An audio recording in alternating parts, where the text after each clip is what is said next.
ଆଜି ମୁଁ ଶୁଣିବାକୁ ଏଇନା ଗୋଟେ ଖବର ପାଇଲି, ମୁଁ ଯଦି ଜାଣିଥାନ୍ତି ଯାଇଥାନ୍ତି ବାବା ଗୋଟେ ନଙ୍ଗଳା ବାବା କିଏ ଆଇଛି। ମୁଁ କାଲି ପ୍ରୋଗ୍ରାମ କରୁଛି ତା ନଙ୍ଗଳାକୁ ଘୋଡେଇବୁ।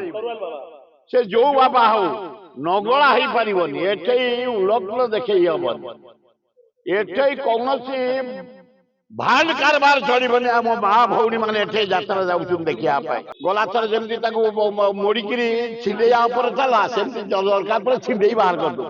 ମୁଁ ଏଇନା ଖଣ୍ଡଗିରିରୁ ଆଉଛି, ପ୍ରାୟ 1500 ଭଳିଆ ସାଧୁ ପାଏ। ଶୁଣ ସରକାର, ମୋହନ ମାଝୀ ମେନ୍, ତମେ ସାଧୁ ସନ୍ଥ ମାନଙ୍କୁ ଅନ୍ୟାୟ କରୁଛ। ଖଣ୍ଡଗିରି ଉଦୟ ହଉଛି ସାଧୁ ସନ୍ଥଙ୍କର ହାଡା। ଏଇ ସମୟରେ ମୁଁ ଜାଣିବାର 60 ବର୍ଷରୁ ଉର୍ଦ୍ଧ୍ୱ ବୁଝାବୁଝି କଲାଣି। ସାଧୁ ସନ୍ଥ ଆସନ୍ତି, ଧ୍ୟାନ କରନ୍ତି, ପୂଜା କରନ୍ତି, ଆଳତି କରନ୍ତି, ଧୂପ କରନ୍ତି, ଆନନ୍ଦରେ ଯାଆନ୍ତି ଈଶ୍ୱରଙ୍କୁ ଡାକି। ତାଙ୍କୁ ତମେ ବାଧା ସୃଷ୍ଟି କରୁଛ। ସେ ତଳ ମାନଙ୍କରେ ରହୁଥିଲେ, ତାଙ୍କୁ ଉଠେଇ ଦେଇଛ। ସାଇଟରେ ମୁଟ ବସ୍ତରେ ଉଠେଇ ଦେଇଛ। ମୁଁ ପରଦିନ ଯାଉଛି, ଯଦି ତାଙ୍କୁ ଏଭଳିଆ ଉଠାଯାଏ ଜବରଦସ୍ତ ବସିବୁ ଆମେ। ସାଧୁ ସନ୍ଥ ଆଉ 2 ଦିନ ବସିବେ, ଜବରଦସ୍ତ ବସିବୁ ତା ଉପରେ। ନାଇଁ ନାଇଁ, ଯେ କହୁ ମିଛ କହୁଛନ୍ତି। ଆମେ ଡାକରା ଦଉ, ସାରା ପୃଥିବୀରୁ ବାବା, ଫରେନର ବାବା ଆଇଛନ୍ତି, ଇଣ୍ଡିଆର ଜାଗାରୁ ଆଇଛନ୍ତି। ଆରେ ହେ, ତାଙ୍କ ଆଙ୍ଗୁଠିରେ କନା ଗୁଡେଇ ଦିଅ, ଆଉ ରୋଗ ଫୋଗ ଭଲ ହେଇଯିବ ପରେ। ସେ ଡାକ୍ତର ବେଳେ ଯିବେ କୁଆଡେ? ସୁଇସାଇଡ କରିବେ ଡାକ୍ତର? ଆଉ ରୋଗ ତ ଇଏ ଭଲ କରିଦବା ହାତ ମାରିକିରି। ଆଉ ସେ ଡାକ୍ତର ଯିବେ କୋଉଠି? ଏତେ ପାଠ ପଢି ଏତେ ଡାକ୍ତରଖାନା, ସବୁ ଡାକ୍ତରଖାନା ବନ୍ଦ ହେଇଯିବ। ତେଣୁ ତା ଆଙ୍ଗୁଠିରେ ଗୋଟେ ଗାମୁଛା ଗୁଡେଇ ଦିଅ, ଭଲ ଚାଲୁନି ଯାଉ। ଓ ତାହେଲେ ଆଉ କାହିଁକି ଯାଉଛି ଲୋକ ଏମିତି? କାହିଁ ସମରେ ଏତେ ପଇସା ଦଉଛନ୍ତି, ସ୍କିମରେ ଦଉଛନ୍ତି, ITR ରେ ଦଉଛନ୍ତି? କଣ ପାଇଁ ଏତେ ପଇସା ଦଉଛନ୍ତି? ଆପୋଲୋରେ କଣ ପାଇଁ ଦଉଛନ୍ତି? ଏ ତ ହାତ ମାରିଦେଲେ ଭଲ ହେଇଯାଉଛି।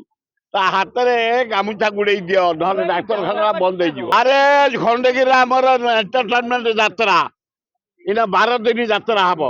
ଯିବ ସବୁ ପ୍ରେମରେ ଦେଖିବ, ଆନନ୍ଦରେ ଦେଖିବ, ସ୍ତ୍ରୀକି ନେଇ ଦେଖିବ, ପ୍ରେମିକାକୁ ନେଇ ଦେଖିବ। ଏ ଅଶୁଣକୁ ଆଲାଉ କରିବୁନି ଆମେ। ଶୁଣ ଶୁଣ, ଇତିହାସ ଶୁଣ। 50 ବର୍ଷ ତଳେ ଗୋଟେ ଜୈନ ମନ୍ଦିର ଅଛି ଖଣ୍ଡଗିରି ଉପରେ, ଦେଖିବେ ନଙ୍ଗୁଳି।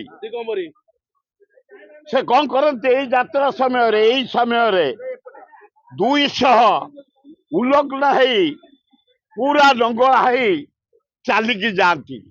ଆମ ମା ଭଉଣୀ ମାନେ ଦେଖିଲେ। ମୁଁ ନୂଆ MLA 77 ମସିହା, ସେଠୁ ଆମର ସେ ପାଖ ଗାଁ ଆଇଁଗିଣିଆ, ପୂର୍ଣ୍ଣସୁନ୍ଦରା, ଜାଗମରା, ତ୍ରିଲୋଚନ ପ୍ରଧାନ ବରମୁଣ୍ଡା, ଘାଟିକିଆ, ହରିବନ୍ଧୁ ଭୂଇଁଆ ସବୁ ଏକାଠି ହେଇ ଗଲୁ ତାଙ୍କୁ ଅନୁରୋଧ କରିବା ପାଇଁ। ତମେ ଉଲଗ୍ନ ହେଇ ଯାଇପାରିବନି। ସେ ଓଲଟ ବାଡେଇଲେ। ଜଣେ ଆମ ପୂର୍ଣ୍ଣସୁନ୍ଦରା ବୋଲି ବିଶିଷ୍ଟ ଲୋକ, ତାଙ୍କ ପୁଅ ଏଇନା ଅଛନ୍ତି କାଉନସିଲର, ତାଙ୍କୁ ବାଡେଇ ଦେଲେ। ଲଙ୍ଗଳା ବାବା 200 ଲୋକ। ସେ କାଠ ଫାଳିଆ ଧରି କୁଢେଇଲୁ ଯେ 32ଟା ଥାନା ଡାକ୍ତରଖାନାରେ ପଡିଲେ।